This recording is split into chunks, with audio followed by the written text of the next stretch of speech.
The woman's charcoal moved across the paper with practiced strokes, capturing the fence line and distant mountains, and Harrison Drake stood frozen beside his own barn, wondering if she was some kind of ghost until she looked up and smiled at him like sunshine breaking through storm clouds. "I hope you don't mind," she said, her voice carrying across the afternoon air of his Arizona ranch just outside Snowflake. "I wanted to remember this place." Harrison pushed his hat back, studying her. She sat on a flat rock near the property line, her dark blue traveling dress dusty at the hem, a leather satchel beside her filled with what looked like more sketching supplies. Her honey-colored hair was pinned up beneath a simple bonnet, and her eyes were the color of summer grass. He'd been running cattle on this land since 1881, 5 years now in 1886, and nobody had ever asked to sketch it before. "You're on my land," he said, walking closer, not threatening, just stating fact. "I know, I'm sorry, I should have asked first." She set down her charcoal and stood, brushing dust from her skirts. "I'm Hannah Thompson. I arrived in Snowflake 3 days ago and I've been exploring the area. Your ranch is the most beautiful property I've seen." Harrison stopped a few feet away, close enough now to see the details of her sketch. She was good, really good. The lines captured not just the physical reality of his fence posts and barn, but something else too.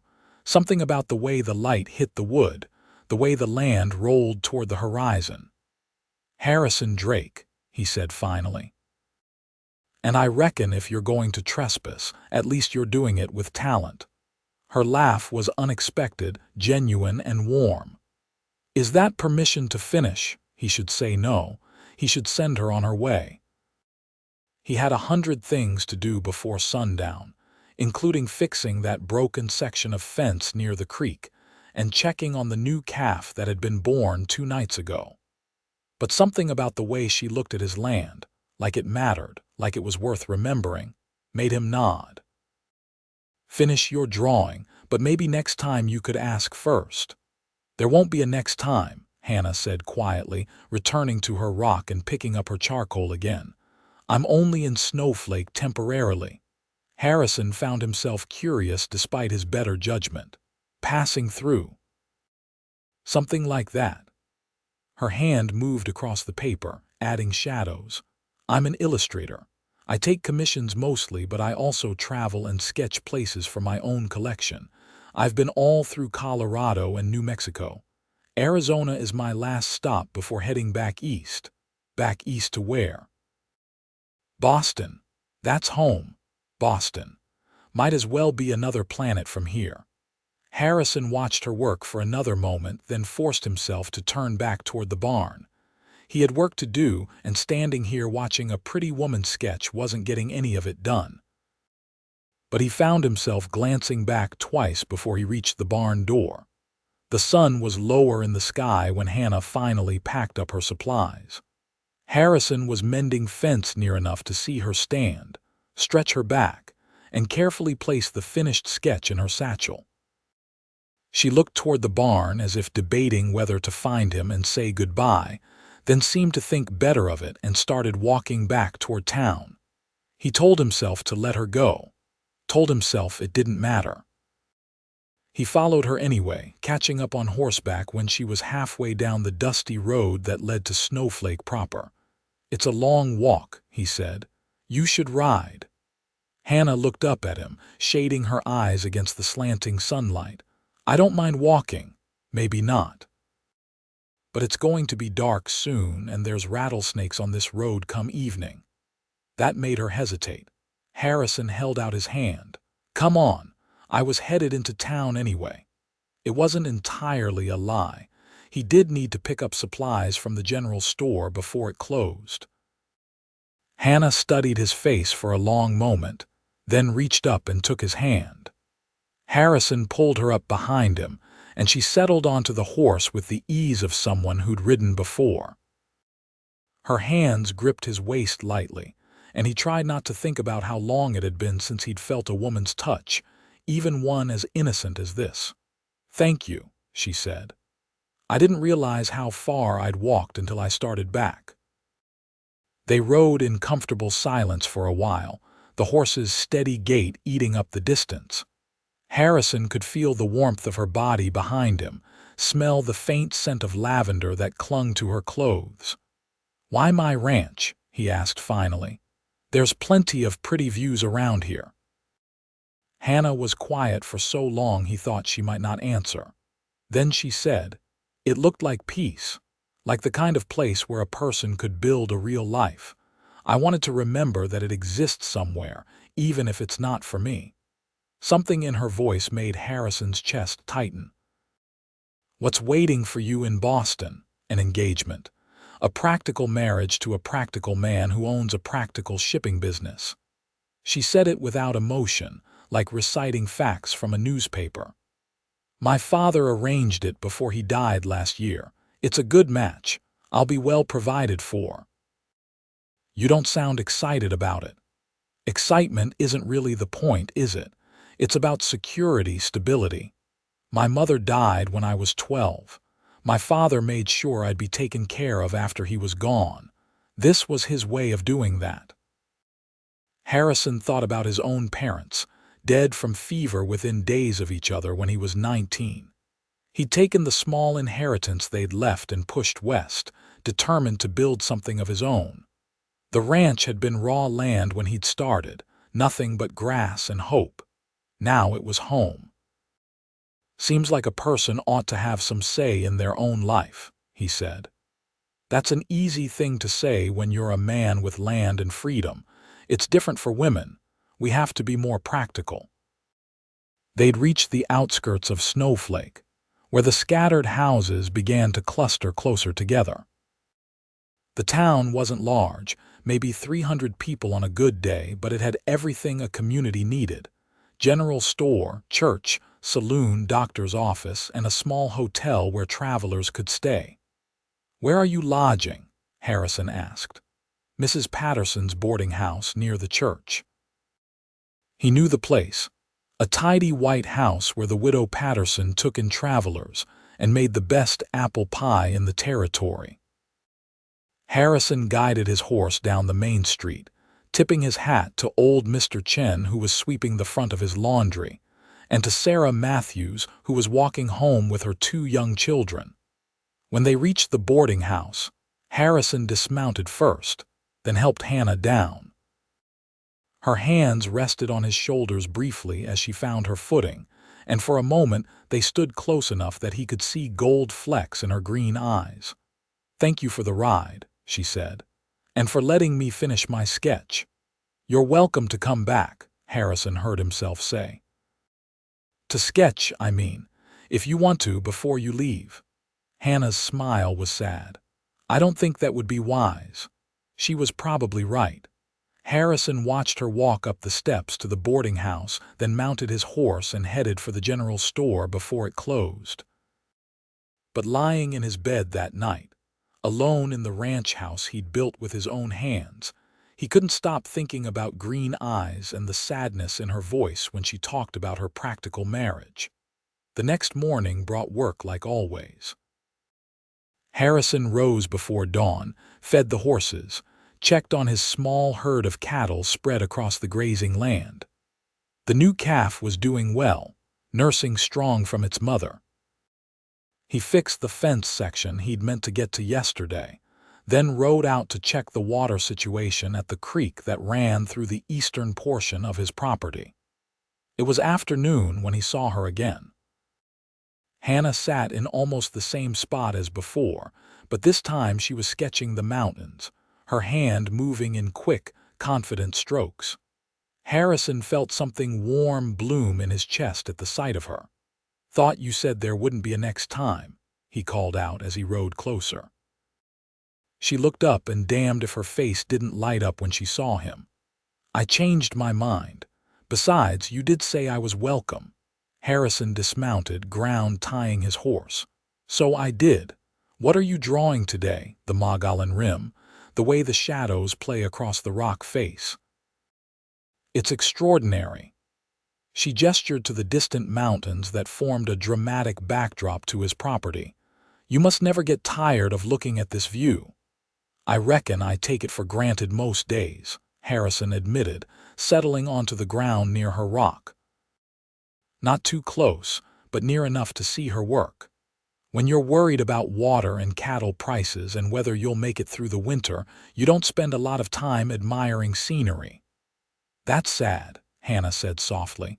"Beauty should matter too," says the woman who draws for a living. "I don't draw for a living, not really. My father left me enough money to survive for a while. The illustration work is more for my own satisfaction than necessity." She added a line to the mountain ridge, her focus complete. Or it was. "Once I'm married, I doubt my husband will want me spending time on such things." "Why not?" "Because he's made it clear that he expects a wife who will manage his household, host his business dinners, and produce children. He's not unkind about it. It's just the reality of the arrangement." Harrison felt anger kindle in his gut. "You ever met this man?" "Twice. Once when my father first proposed the match and once at my father's funeral. He was very proper both times." "Proper," Harrison repeated, tasting the word like something sour. "That's what you want, proper." Hannah's hand stilled on the paper. She looked at him directly, and there was something fierce in her eyes. "It doesn't matter what I want. I gave my word to my father on his deathbed that I would honor this arrangement. He was afraid I'd end up alone, struggling. This was his way of making sure I'd be safe." "Safe isn't the same as happy." "No," she agreed quietly. "It isn't." They sat in silence for a while, Harrison watching the afternoon light shift across the land while Hannah continued her sketch. There was something peaceful about it, being near her while she worked. It didn't require conversation or performance, just presence. "Can I see?" he asked when she finally set down her charcoal. Hannah turned the paper toward him. She'd captured the mountains perfectly, but she'd also added the fence line in the foreground, a suggestion of the ranch buildings, and in the far corner, barely visible, the small family cemetery where his parents were buried beneath simple wooden crosses. "How did you know that was there?" he asked, pointing to the cemetery. "I saw you ride out that direction yesterday evening after you dropped me in town. I came back to sketch the sunrise, and I watched you visit there before you started your day. I hope that's not intrusive. It should have felt like an invasion of privacy." Instead, Harrison felt understood in a way he rarely experienced. "My parents. They died 7 years back, right before I came here. I'm sorry, me too." He looked at the sketch again. "You made it look peaceful, like they're resting in a good place." "Aren't they?" "Yeah," Harrison said. "Yeah, they are." Hannah carefully placed the finished sketch in her satchel, then pulled out a fresh piece of paper. "Would you let me sketch you?" The question startled him. "Me? Why?" "Because you belong to this landscape. Looking at you here, it's like you're part of the land itself."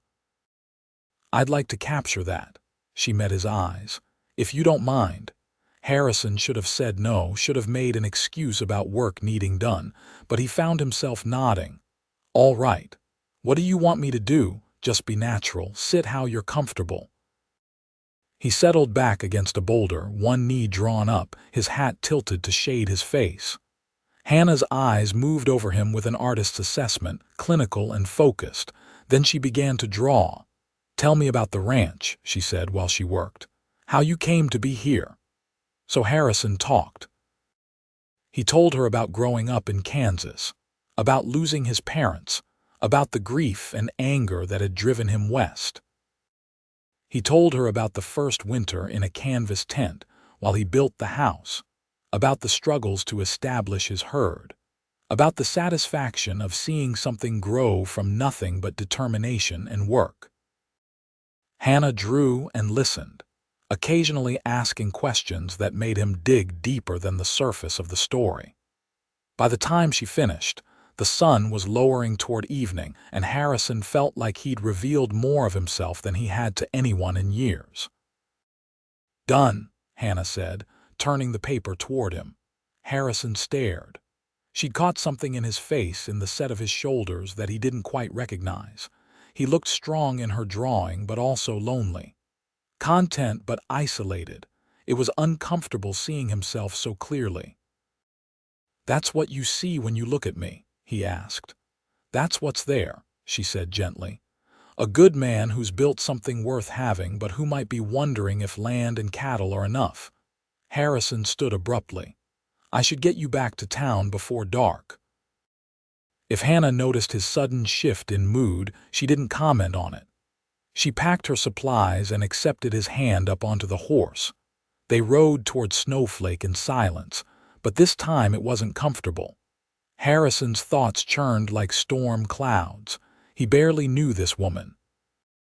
She was leaving in a matter of days to marry some Boston businessman.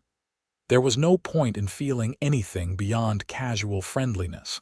But when they reached the boarding house and she slid down from the horse, Hannah turned to him and said, "I'm sorry if I overstepped. Sometimes I see too much through my artist's eye." "You didn't overstep," Harrison said. "You just see clearly. That's not a fault." Hannah smiled, small and sad. "Good night, Harrison. Good night." He watched her go inside, then sat his horse in the street for longer than was reasonable, staring at the lit windows of the boarding house and wondering what the hell he was doing. The answer came to him in the middle of the night, when he woke from a dream he couldn't quite remember, but that left him aching with loneliness. He was falling for her. For a woman he'd known for 2 days, who was promised to another man who would be gone from his life as quickly as she'd entered it. Harrison rose in the dark and stood at his bedroom window, looking out at the land he'd worked so hard to claim.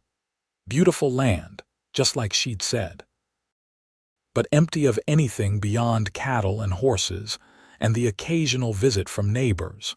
When had that stopped being enough? Morning brought no answers, just more work. Harrison threw himself into it with determination, trying to outrun the thoughts that chased him. He spent the day riding his property lines, checking fence, moving cattle to fresh grazing.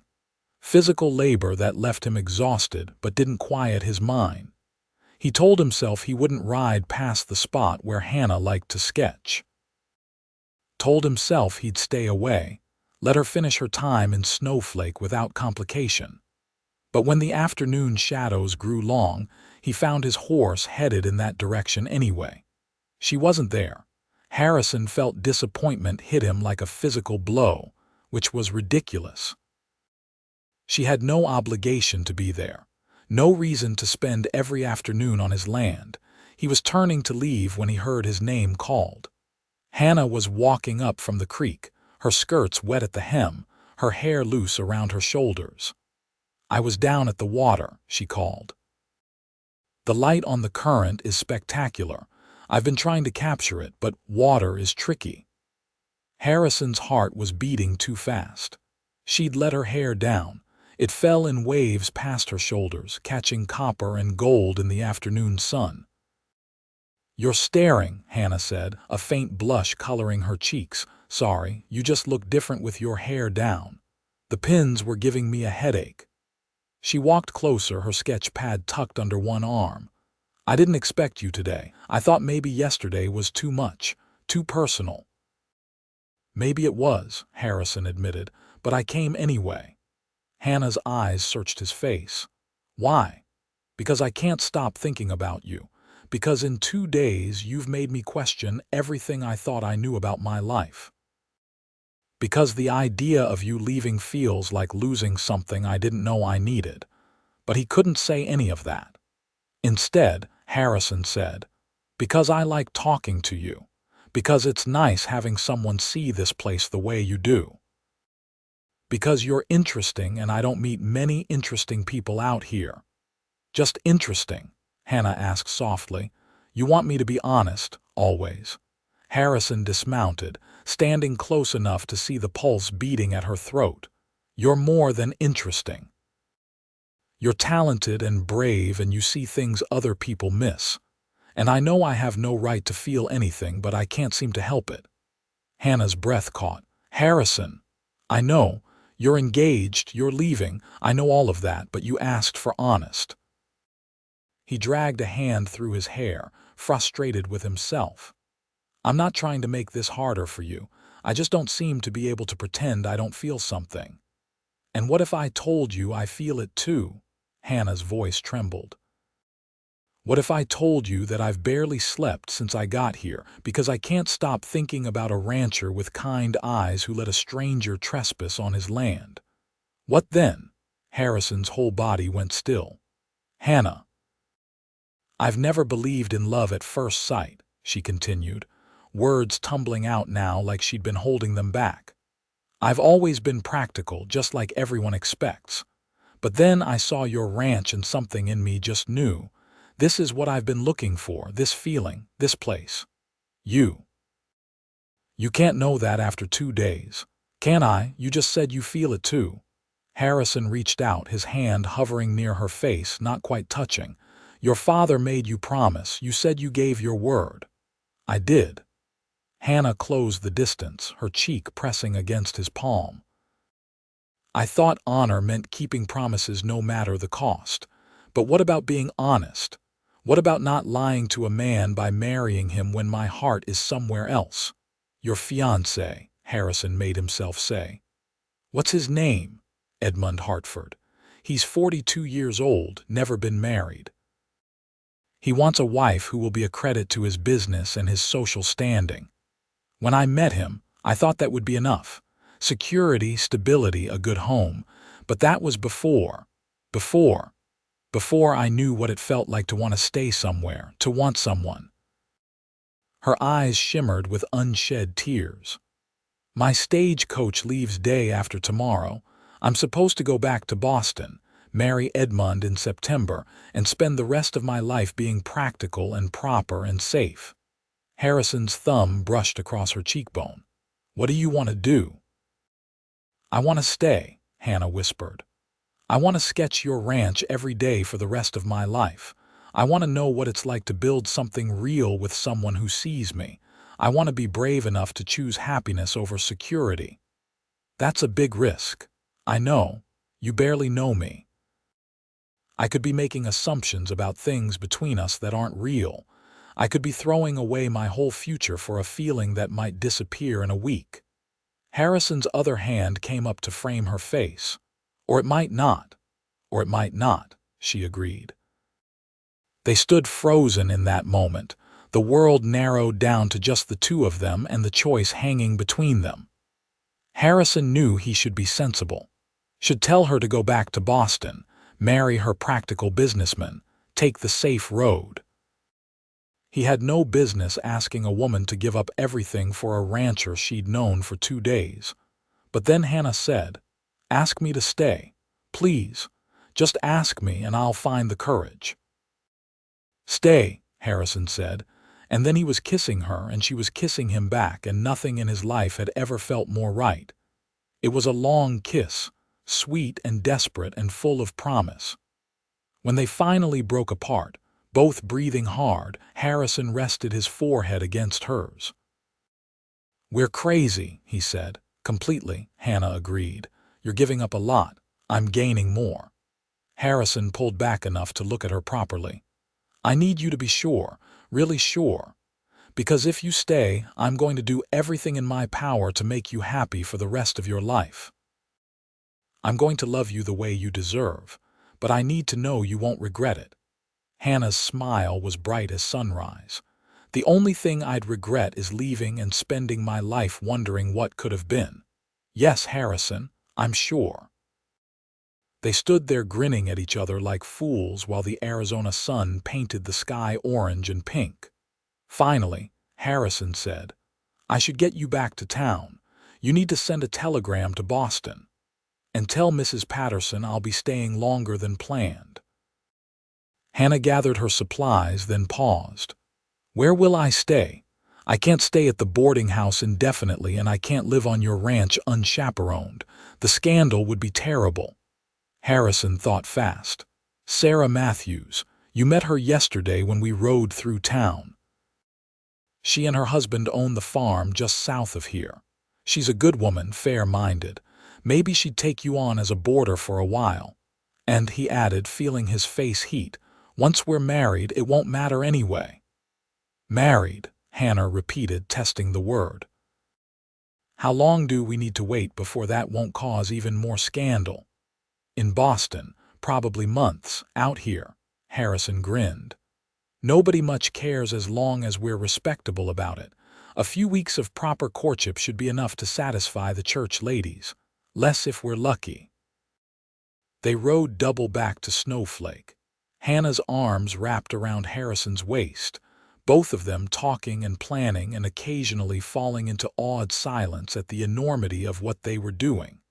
At the boarding house, Hannah slid down and looked up at him. I'll send the telegram first thing tomorrow morning, and I'll speak to Mrs. Patterson about extended lodging until we can arrange something with your friend. Sarah will like you, Harrison assured her. She's got an artist's soul herself, though she expresses it in quilting rather than drawing. Hannah reached up and squeezed his hand. Thank you for being brave enough to ask me to stay. Thank you for being brave enough to say yes. Harrison waited until she was safely inside before riding to the Matthews farm. The sun had set, but full dark hadn't fallen yet. Ben Matthews was putting tools away in his barn when Harrison arrived. Harrison, what brings you out here at this hour? Need to talk to you and Sarah if you've got a minute. Ben studied him with curious eyes, then nodded. Come on up to the house.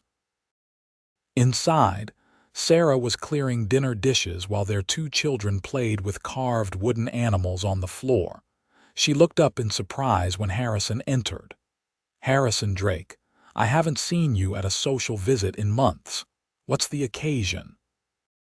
Harrison twisted his hat in his hands, suddenly nervous. I need a favor.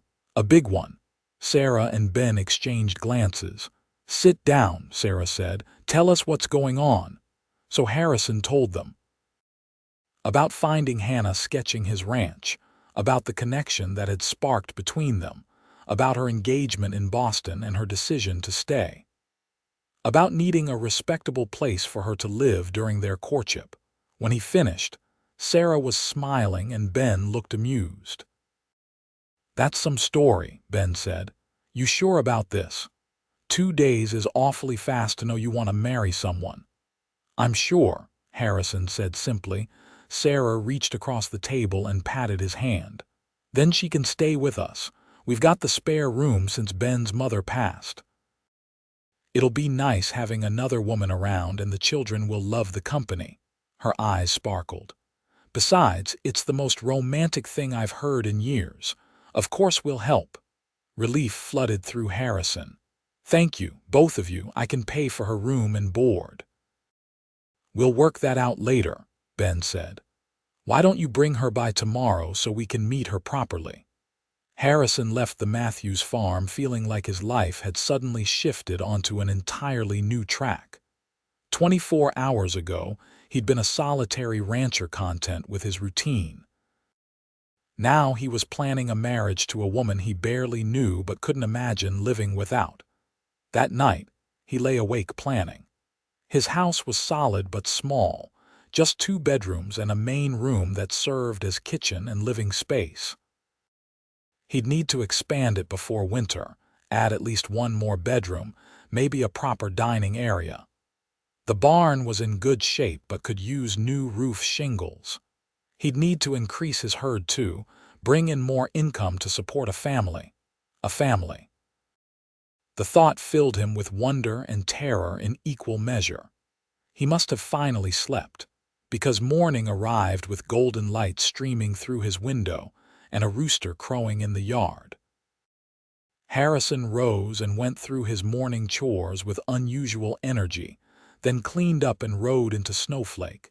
He found Hannah at the telegraph office, standing at the counter while Mr. Wilson transcribed her message. Edmund Hartford, Hartford Shipping, Boston, she dictated. Regret to inform you I cannot honor our engagement, Please accept my sincere apologies for any inconvenience or embarrassment this causes. I wish you well. Hannah Thompson. She looked pale but determined. When Mr. Wilson asked if she was sure she wanted to send it, Hannah nodded firmly. Yes. Please send it right away. Harrison waited outside, and when Hannah emerged, she walked straight into his arms. It's done, she said against his chest. I really did it. Any regrets? None. She pulled back and looked up at him. Just relief, and excitement, and terror. Is it normal to feel everything at once? I reckon so, Harrison said. I've been feeling that way since yesterday. They walked together through town, drawing curious glances from the residents who knew Harrison as a solitary man and were seeing him with a woman for the first time. Let them look. By tomorrow, the whole town would know anyway. At the boarding house, Hannah packed her belongings while Mrs. Patterson fussed and asked questions. When Hannah explained about staying on with the Matthews family, Mrs. Patterson's eyes went shrewd. And what exactly is your relationship with Mr. Drake? She asked. Hannah lifted her chin. We're courting with the intention to marry as soon as it's proper to do so. Mrs. Patterson studied them both, then broke into a smile. Well, it's about time Harrison found someone. He's been lonely out on that ranch long enough. You treat him right, young lady. I intend to, Hannah promised. They loaded Hannah's 2 bags onto Harrison's horse and walked together to the Matthews farm. Sarah came out to greet them, wiping flour from her hands onto her apron. You must be Hannah. Come in, come in. I've got fresh bread and coffee. Within minutes, Sarah had Hannah settled at the kitchen table like they'd been friends for years. The 2 women talked easily while Harrison sat with Ben, discussing cattle and weather and the state of the territory. But Harrison's attention kept drifting back to Hannah, watching the animation in her face, the way she laughed at something Sarah said. She's lovely, Sarah told him quietly when Hannah was upstairs settling into her room. And if she makes you look the way you're looking right now, I'd say you two are already in deep. That obvious, clear as day, Sarah smiled. But don't rush too much. Give folks time to adjust to the idea.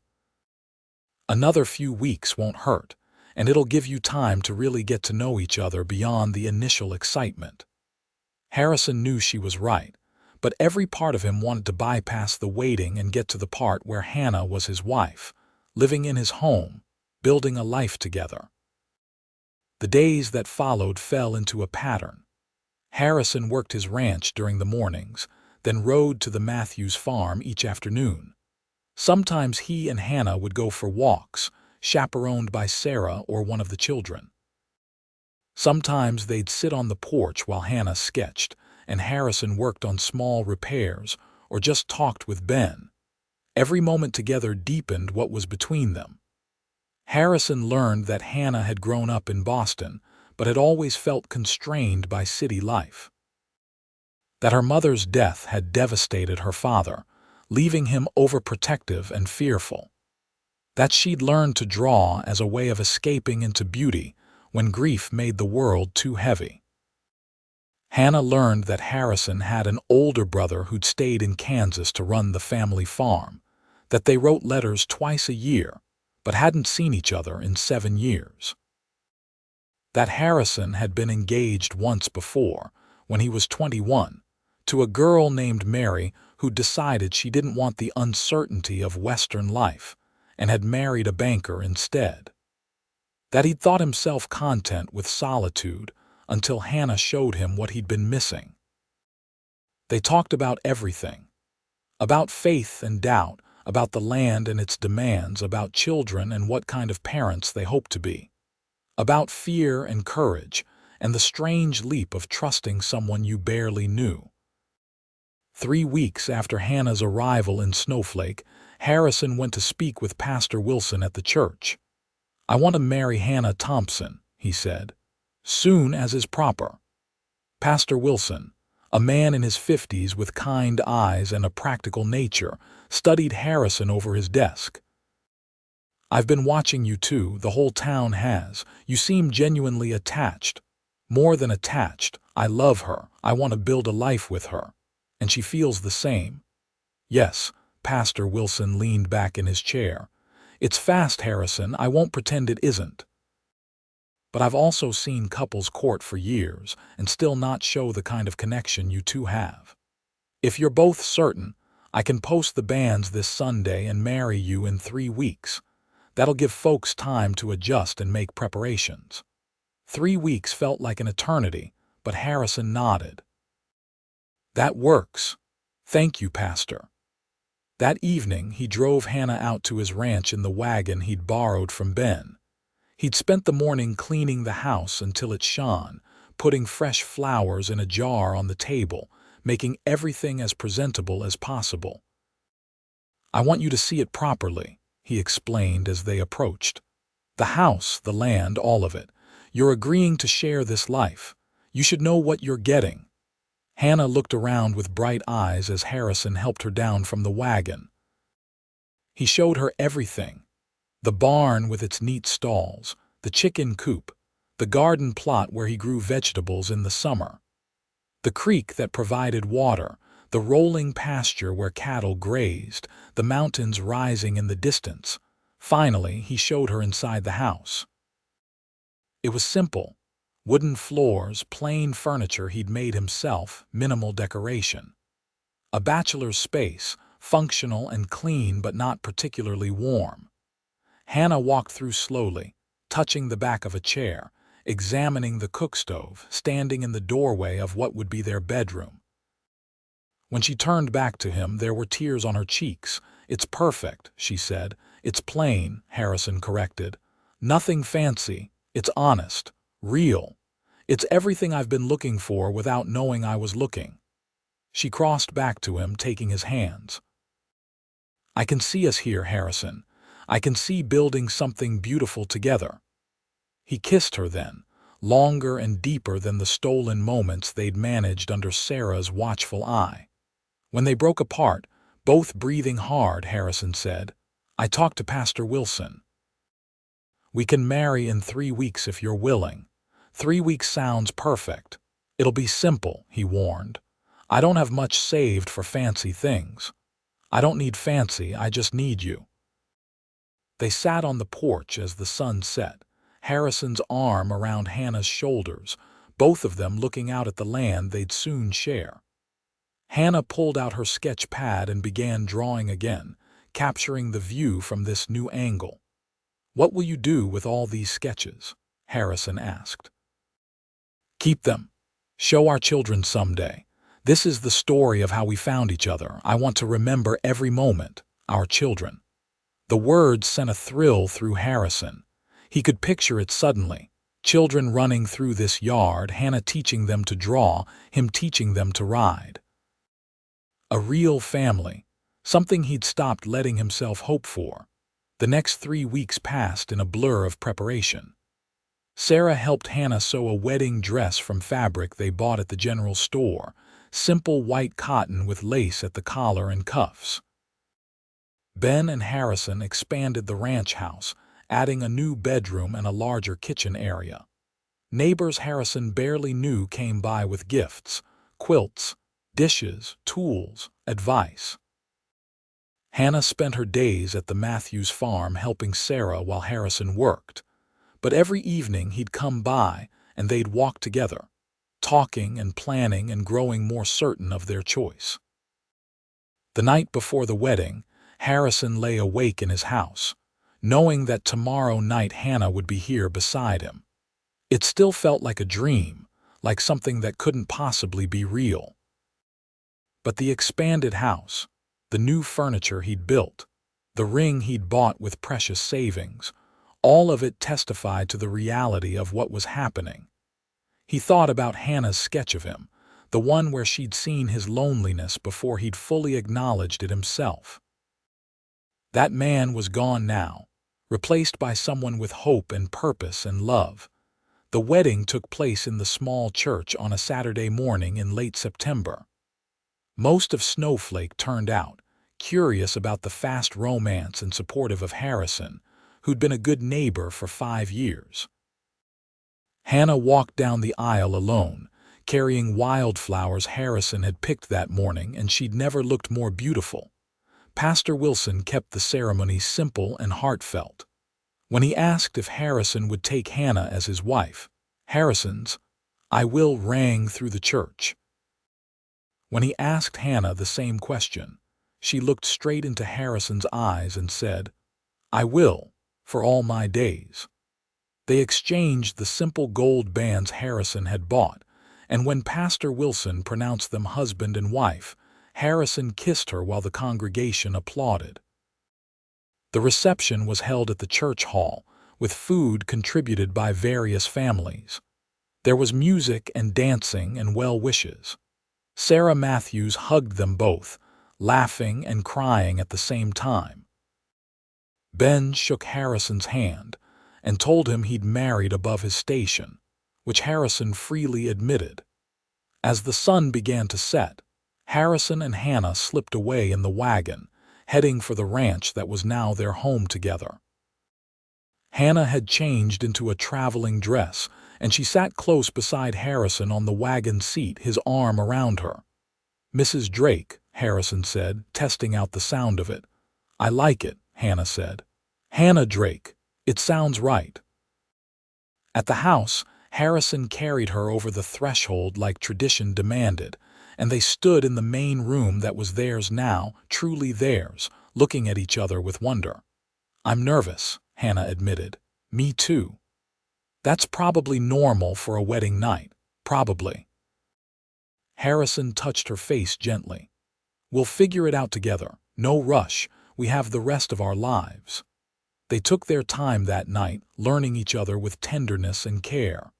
Later, lying together in the darkness, Hannah traced patterns on Harrison's chest.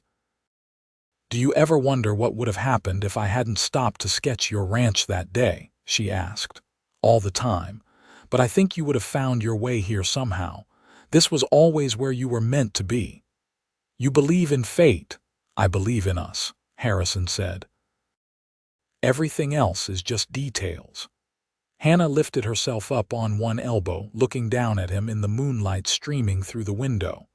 "I love you, Harrison Drake. I loved you when I first saw this place. I loved you when you let me trespass. I love you now. And I'll love you every day forward. I love you too." He pulled her down for a kiss. "More than I knew I could love anything." They fell asleep tangled together, and Harrison dreamed of the future for the first time in years, bright and full of possibility. The first months of marriage were an adjustment, but a joyful one. Hannah learned to cook on the big cast iron stove, experimenting with recipes and laughing at her mistakes. Harrison taught her to ride better, and soon she was confident enough to accompany him on his rounds of the ranch. She sketched everything: the cattle, the horses, the changing seasons, Harrison working. Their home filled with her art, adding warmth and personality to the simple rooms. Winter came, cold but manageable. They spent long evenings by the fire, Harrison working on tack repair or reading while Hannah drew. Sometimes they'd talk for hours. Sometimes they'd simply exist in comfortable silence, the ease of two people perfectly content in each other's presence. In February, Hannah told him she was pregnant. Harrison whooped with joy, lifting her and spinning her around until she laughingly demanded he put her down. That night they lay in bed making plans. Names they liked, how to baby-proof the ranch, what kind of parents they wanted to be. "Boy or girl?" Hannah asked. "Healthy," Harrison said firmly. "That's all that matters. But if you had to guess, I think a boy, strong like his mother." "I'm not strong," Hannah protested. "You left everything you knew on nothing but faith and feeling. You're the strongest person I know." Hannah was sick for the first few months, and Harrison did his best to help, taking over more of the household tasks and worrying constantly. But by spring, the sickness passed and Hannah bloomed, her belly growing round, her face glowing with health and happiness. Sarah Matthews came by often, offering advice and practical help. Other neighbor women visited too, welcoming Hannah into their circle now that she was settled and starting a family. Hannah thrived in the community, her artistic eye and genuine kindness making her popular. In early September, almost exactly a year after their wedding, Hannah went into labor. Sarah and the doctor came to help, and Harrison paced outside the bedroom door for hours, terrified and useless. When he finally heard the baby's first cry, he nearly collapsed with relief. Sarah emerged, grinning. "You have a son, and your wife is asking for you." Harrison entered the bedroom to find Hannah propped up in bed, exhausted and radiant, holding a tiny bundle. She looked up at him with tears streaming down her face. "Meet Henry Drake," she said. Harrison approached carefully as if the moment might shatter. He looked down at his son, red-faced and wrinkled and absolutely perfect, and felt his heart expand to a size he didn't know was possible. "Henry," he repeated, "after my father. I hoped you'd like it." Harrison sat carefully on the bed beside them, his arm around Hannah, his finger caught in Henry's tiny fist. "He's beautiful. You're beautiful. I can't believe this is real." "It's real," Hannah said softly. "This is our life now, our family." Those early months with Henry were exhausting and wonderful. Harrison had never known such tiredness or such joy. He'd wake in the night to find Hannah nursing the baby, both of them bathed in lamplight, and feel overwhelmed with gratitude. He expanded the ranch that year, bringing in more cattle, improving his stock. The extra income would help as their family grew. Hannah managed the household with increasing skill, somehow balancing baby care with cooking, cleaning, and her art. The walls of their home were covered now with her sketches, a visual history of their life together. When Henry was 6 months old, a letter arrived from Boston. Hannah's hands shook as she opened it. "It's from Edmund Hartford's lawyer," she said, scanning quickly. "He's demanding I return the dowry money my father left for the marriage." She looked up at Harrison, face pale. "It's $3,000. We don't have that kind of money." Harrison took the letter and read it carefully, legal language cold and threatening. "Did you bring that money with you when you came?" "No. It was being held in trust to be released when we married. I assumed when I broke the engagement that would void the whole agreement. We need a lawyer." They rode into Snowflake together, Henry bundled in Hannah's arms. The town's lawyer, Mr. Morrison, read the letter and asked detailed questions about the engagement agreement. "Did you sign any documents?" he asked Hannah. "Just a letter of intent, saying I understood and accepted the terms of the proposed marriage." Morrison leaned back in his chair. "That's not a legal contract. A letter of intent regarding a future marriage has no binding force, and dowry money isn't owed unless the marriage actually takes place. This Hartford fellow is trying to bully you, but he has no legal standing. I'll write a response making that clear." The relief was enormous. Harrison paid Morrison's fee and they walked back out into the sunshine, both feeling lighter. "I was so afraid," Hannah admitted. "Afraid he'd somehow force me back or ruin us financially." "No one's taking you anywhere," Harrison said firmly. "You're mine.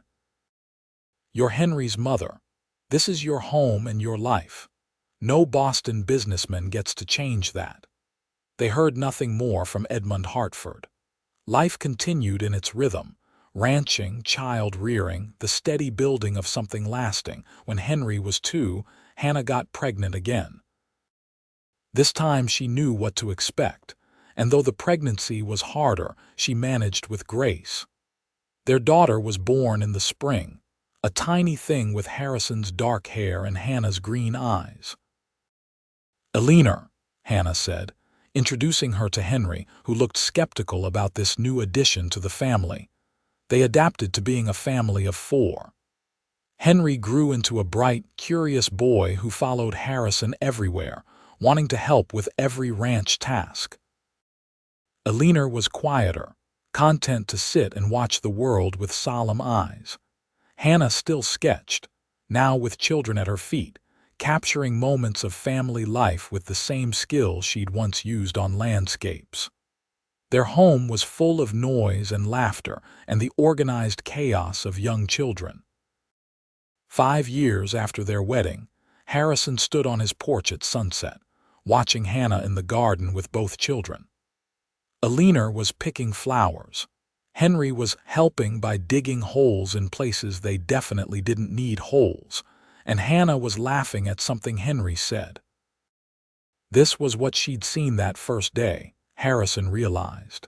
This potential for peace and life and love. She'd sketched his ranch because she'd somehow known it would become her home. As if feeling his gaze, Hannah looked up and smiled at him across the yard. Even after 5 years, that smile still made his heart race. Later, after the children were asleep, they sat together on the porch in the rocking chairs Harrison had built. Hannah was sketching by lamplight, working on a series of drawings she planned to compile into a book about their life. "Do you ever regret it?" Harrison asked. "Giving up Boston, your engagement, the security you could have had." Hannah didn't even pause in her drawing. "Not for a single second. This is the life I was meant to live. These are the people I was meant to love. Coming here, finding you, it was the bravest and best thing I've ever done." "I saw you that first day and thought you might be a ghost," Harrison admitted. "You were too beautiful to be real. I was covered in charcoal dust and road dirt. You were perfect." Hannah set aside her sketch and moved to sit on Harrison's lap, his arms coming around her automatically. "You let a stranger trespass on your land because you saw she loved it. You took a chance on someone you barely knew. You built me a home and a family and a life. You're the brave one." "We're both brave," Harrison said. "And we're both lucky." They sat together in the mild evening, listening to the sounds of their ranch, cattle lowing in the distance, horses moving in the barn, crickets starting their night songs. It was the same ranch Harrison had built alone, but completely different now, full of life and purpose and love. Inside, Alina cried out in her sleep, a small sound of distress. Hannah rose immediately to go to her, but Harrison caught her hand. "I'll go," he said. "You stay here and finish your drawing." He found Alina sitting up in her small bed, rubbing her eyes. "Papa, I had a bad dream." Harrison scooped her up. "Want to tell me about it?" "Everything was empty. The house was empty and you and Mama and Henry were gone."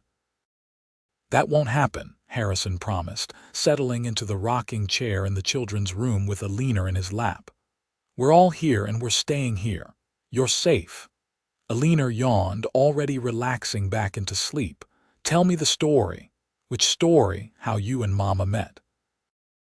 It was her favorite story, one both children requested regularly. Harrison held his daughter and spoke softly, recounting how he'd found a woman sketching his ranch, how she'd said she wanted to remember the place, how that simple moment had changed everything. By the time he finished, Alina was deeply asleep.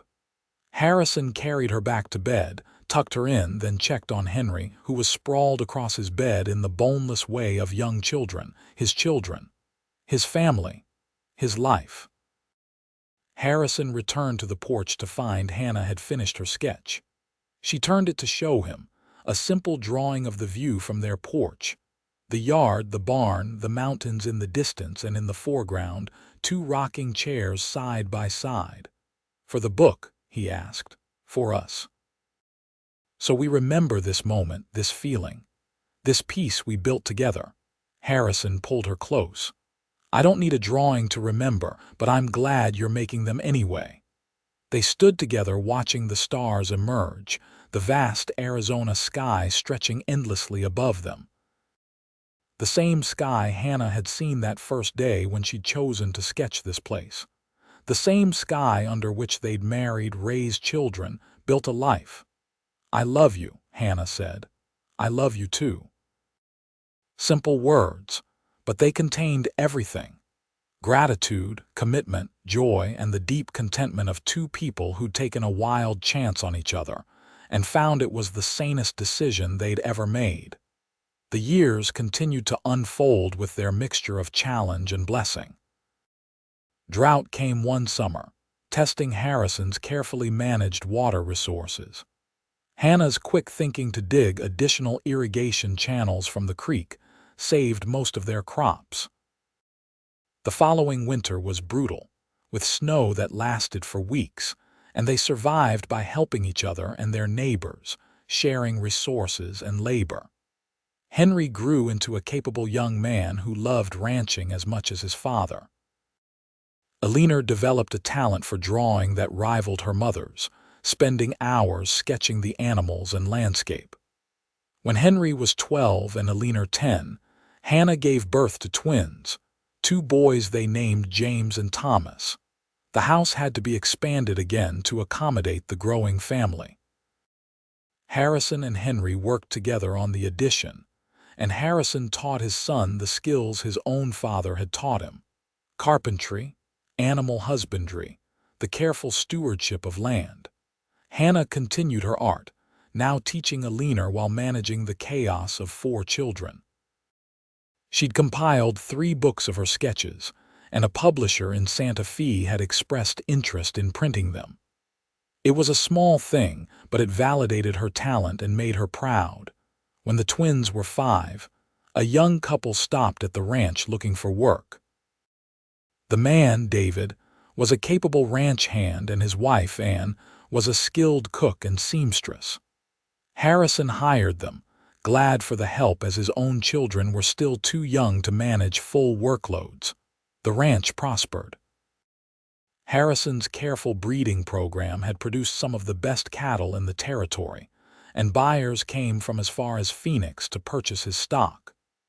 He reinvested the profits into the land, improving buildings, buying better equipment, ensuring his family's future security. One evening, when Harrison was 52 and Hannah 50, they sat on their porch watching the sunset. Henry, now 26, was married himself and working a section of the ranch Harrison had deeded to him. Eleanor, 24, had married a young man from a neighboring ranch and was expecting her first child. The twins, 17, were working with their father and talking about expanding into horse breeding. "We did it," Hannah said softly. "We built something lasting." Harrison took her hand. Her fingers were marked with charcoal stains as always, but also with the calluses of hard work and the thin skin of age. She was still beautiful to him, more beautiful even than that first day, because now her face held the story of their life together. "You ever wonder what happened to Edmund Hartford?" he asked. It was a question he'd never asked before, but time had made him curious rather than threatened. "I heard from a friend in Boston years ago that he married about 6 months after I broke our engagement. A widow with social connections who could help his business. I hope he's happy." "Are you happy?" Hannah turned to look at him fully. "Harrison Drake, I have been happy every single day since I decided to stay. Even the hard days, the scary days, the days when things went wrong. Because I was living the life I chose with the man I love, building something real. Yes, I'm happy." "Me too," Harrison said simply. They sat in comfortable silence as the sky turned from gold to pink to purple. Somewhere in the house, the twins were arguing about something. David and Ann were finishing evening chores in the barn, the sounds of their ranch, their home, their legacy. "You remember what you said that first day?" Harrison asked. "When I found you sketching, I said I wanted to remember this place. And have you remembered it?" Hannah smiled. "Every detail, every moment, but it's different now. It's not just a memory, it's my life, our life. Better than I ever imagined when I was sitting on that rock trying to capture something beautiful before I had to leave it behind." "You never had to leave it behind." "No," Hannah agreed. "I got to stay. I got to live in the beautiful place with the good man, raising our children and watching them raise theirs. I got the fairy tale ending, and it was better than any fairy tale because it was real." Harrison pulled her close, and they sat together as the stars emerged, the same stars that had watched them meet, fall in love, marry, build a family. The same stars that would keep watch long after they were gone, shining over the ranch they'd built, the children and grandchildren who would carry forward what they'd started. The next morning, Hannah was up early as always, starting breakfast while Harrison did the first round of animal feeding. They worked in the easy synchronization of people who'd spent decades together, each knowing what needed doing and when. Alina arrived mid-morning with her husband, bringing news that she'd delivered a healthy baby girl the night before. Hannah cried happy tears while Harrison passed out cigars and insisted everyone take the day off to celebrate.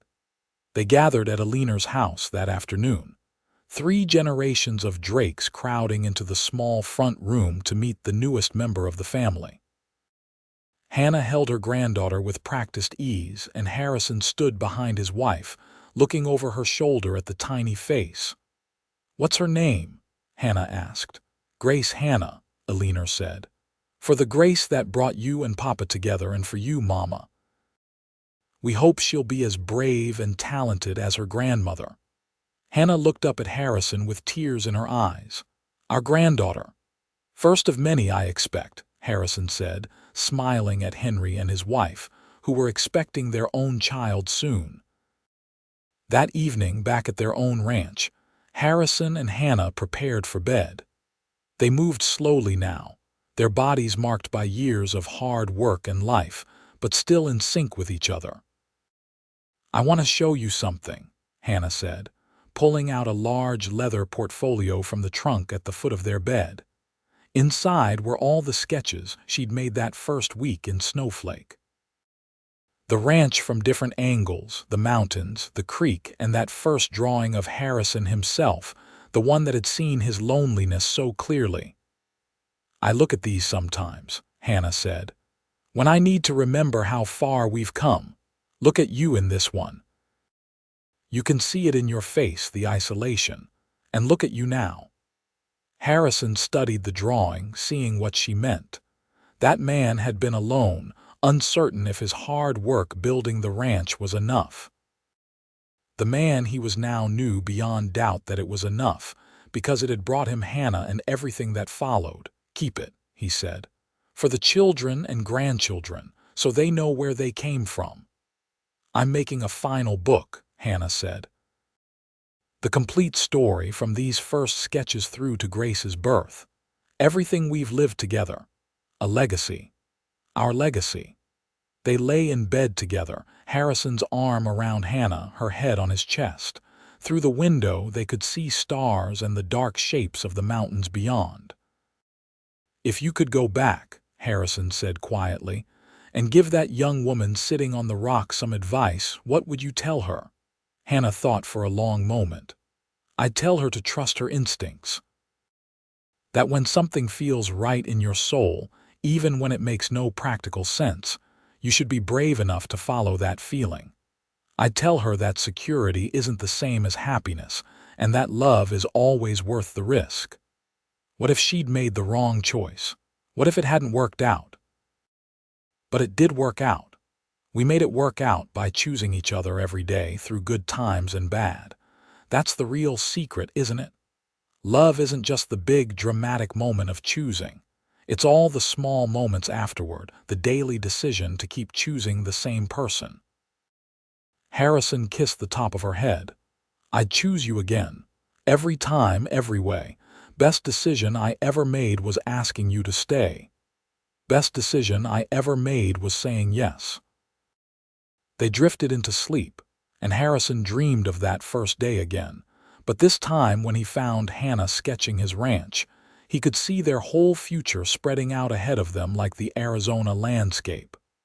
Vast, beautiful, and full of possibility. Years continued to pass in their gentle rhythm. Harrison turned 60, then 65, finally allowing the twins to take over more of the daily ranch operations while he supervised and advised. Hannah's books had become popular across the territory, and she'd even sold some original sketches to collectors in California and Texas. Henry now managed the largest portion of the ranch, with 3 children of his own. Eleanor had 4 children, living on her husband's property but visiting often. The twins had both married, and one had indeed started a successful horse breeding program while the other expanded the cattle operation. The ranch that Harrison had started alone, built on hope and determination, had become a thriving family enterprise. He'd added land over the years, and the Drake Ranch now covered several thousand acres, supporting 3 family households and employing several workers. On their 30th wedding anniversary, Harrison and Hannah renewed their vows in the same church where they'd first married. Pastor Wilson had long since passed, replaced by a younger minister, but many of the original wedding guests were still alive and attended the ceremony. Afterward, at the celebration at the ranch, Henry stood to give a toast. "To my parents," he said, raising his glass, "who taught us that love and hard work can build something lasting, who showed us that taking chances can lead to the greatest blessings, who created not just a ranch, but a legacy of family and community that will endure for generations." Everyone cheered and drank, and Harrison looked at Hannah with eyes that still held wonder after 30 years. That night, they walked together out to the spot where Hannah had been sketching that first day. Someone had placed a bench there years ago, recognizing it as a special place, and they sat together looking at the view Hannah had first tried to capture. "You see it the same way?" Harrison asked. "Or has it changed?" "It's changed," Hannah said. "It's better. Then it was beautiful but empty. Now it's beautiful and full, full of life and love and memory. Every building, every tree, every inch of this land tells a story, our story." Harrison put his arm around her shoulders. "I used to think I built this ranch alone. Now I know I just laid the foundation. We built it together, and our children are building on top of what we started. That's how it's supposed to work." "Yes," Hannah agreed softly. "That's exactly how it's supposed to work." When they were both 70, Hannah's health began to decline. Nothing dramatic, just the gradual wearing down of a body that had worked hard for many years. She tired more easily, and her hands sometimes shook too much to draw. Harrison, still remarkably healthy, devoted himself to her care. He'd wake in the night to find her unable to sleep and would sit up with her, talking about memories or just keeping her company. During the day, he'd help her with tasks that had become difficult, never making her feel diminished, but simply being present. One spring morning, Eleanor found them in the garden together. Harrison was helping Hannah plant flowers, doing the digging while she directed where things should go. They were laughing about something, and Eleanor's heart swelled watching them. 35 years, Eleanor said, joining them. "And you two still act like newlyweds." "Because we still feel like newlyweds," Hannah said. "We were so young when we met, barely knew each other, but we grew up together, grew into each other. That's a gift." Harrison squeezed Hannah's hand gently. "Best gift of my life." That night, after everyone had gone home and the house was quiet, Hannah asked Harrison to bring her sketch portfolio. They sat together on the couch, going through every drawing, remembering the moments each one captured. "This one," Hannah said, pointing to a sketch of Harrison teaching young Henry to ride. "Do you remember? He was 4 years old and insisted he was ready for a real horse instead of the pony. And he fell off 3 times but kept getting back on," Harrison remembered. "Stubborn like his mother." "Determined like his father," Hannah corrected with a smile. They continued through the portfolio, decades of memories rendered in charcoal and paper. The last sketch was of Grace, now 5 years old, picking wildflowers. "I want to do one more," Hannah said. "One final drawing for the book." "What do you want to draw, us?" "Here now, this moment." Hannah was too tired to draw herself, so she directed Eleanor, who came the next day.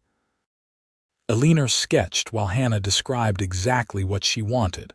Her parents sitting together on the porch, holding hands, looking at each other rather than at the viewer. The ranch spread out behind them, but they were focused only on each other. When it was finished, Hannah studied it with satisfaction. "Perfect. That's how I want people to remember us. Not looking at the world, but looking at each other. That was always the point." The book was completed and sent to the publisher in Santa Fe. 6 months later, finished copies arrived, beautifully bound volumes titled Remembering, A Life in Sketches. Hannah held one and cried, overwhelmed at seeing her life's work compiled into something permanent and beautiful. She lived to see her 73rd birthday, surrounded by children, grandchildren, and even a few great-grandchildren. She died peacefully in her sleep on a warm June night, Harrison holding her hand, both of them having said everything that needed saying. The funeral was huge, with people coming from all over the territory to pay respects. Hannah had touched many lives with her art and her kindness, and the church overflowed with mourners. Harrison stood at the graveside in the small family cemetery where his parents were buried, where he'd always known Hannah would rest someday beside him. He was dry-eyed but devastated, a part of him torn away that would never be replaced. Henry stood beside him, a steadying hand on his father's shoulder. On the other side, Eleanor held his hand. The twins and their families surrounded them, and Harrison felt the support of the family he and Hannah had created together. Later, back at the house that felt terribly empty without Hannah's presence, Harrison sat in his chair on the porch. Eleanor brought him coffee and they sat together in silence. "What will you do?" she asked finally. "Keep going," Harrison said simply. That's what she'd want. "Keep running the ranch, keep loving the family, keep living until it's my time to join her." "She loved you so much, Papa. I know, I loved her too, still do. Always will." Harrison lived 3 more years after Hannah's death. He worked when he could, spent time with his grandchildren and great-grandchildren, and every evening sat on the porch in the spot where they'd sat together for 40 years. He never remarried, never even considered it. The life he'd built with Hannah was complete, and he had no desire to start something new. He was simply waiting, passing the time until he could be with her again. When he died at 76, it was again peacefully in sleep, in the bed he'd shared with Hannah. Henry found him in the morning, and though there was grief, there was also relief that Harrison was no longer alone. The funeral was as well attended as Hannah's had been. Harrison Drake had been a fixture of the community for nearly 50 years, respected and admired. But more than that, he and Hannah together had represented something special. Proof that love at first sight could last, that taking chances could lead to blessings, that 2 people could build something lasting. Harrison was buried beside Hannah in the family cemetery, his grave marker simple like hers, his name, dates, and a single line. Together forever. The ranch continued under Henry's management, and then under his children and their children after that. The Drake Ranch became an institution in the territory, known for quality cattle, fine horses, and the strong family values that had built it. Hannah's books remained popular, reprinted multiple times over the years. The original sketches were divided among the children and grandchildren, treasured family heirlooms that told the story of where they came from. And on the bench where Hannah had first sketched the ranch, now worn smooth by years of use, someone had installed a small bronze plaque that read, "In this spot, Hannah Thompson Drake first drew the ranch that would become her home. Her art and her love created a legacy that endures." Young couples would sometimes come to sit on that bench, looking at the view and talking about their own dreams. Families would picnic there, children playing in the grass while parents relaxed and appreciated the beauty of the land. The story of Harrison and Hannah became local legend, told and retold, embellished and romanticized. But the core truth remained simple and powerful. A man had found a woman sketching his ranch. She'd said she wanted to remember the place, and from that moment, everything had changed. They'd taken a chance on each other, two strangers connected by a spark of recognition and a leap of faith. They'd built a life together through love and work and commitment, through good times and hard times, through raising children and creating community. Their story was extraordinary because it was so ordinary. Two people choosing each other every day for a lifetime. Two people building something lasting, not through grand gestures but through small daily acts of love and partnership. And in the end, that was the legacy that mattered. Not just the ranch with its buildings and land, not just the children and grandchildren who carried their names, but the example they'd set of what love could be when people were brave enough to trust it. Years turned into decades, and the Drake family continued to thrive. The ranch adapted to changing times, incorporating new methods while staying true to the values Harrison and Hannah had established. Some descendants stayed on the land, continuing the ranching tradition. Others pursued different paths but returned often, drawn by the sense of home and history. 100 years after Harrison first found Hannah sketching his ranch, a great-great-granddaughter stood at that same spot, reading from Hannah's book to her own children. The ranch had changed over a century, but the essence remained. Beautiful land, loving family, enduring legacy. And that's how our family began, she told her children, closing the book. With courage and love and a woman who wanted to remember a beautiful place. Did they really fall in love in just 2 days? Her daughter asked, skeptical as only a modern teenager could be. They recognized each other in 2 days, the woman corrected. The falling in love took a lifetime. That's the real story.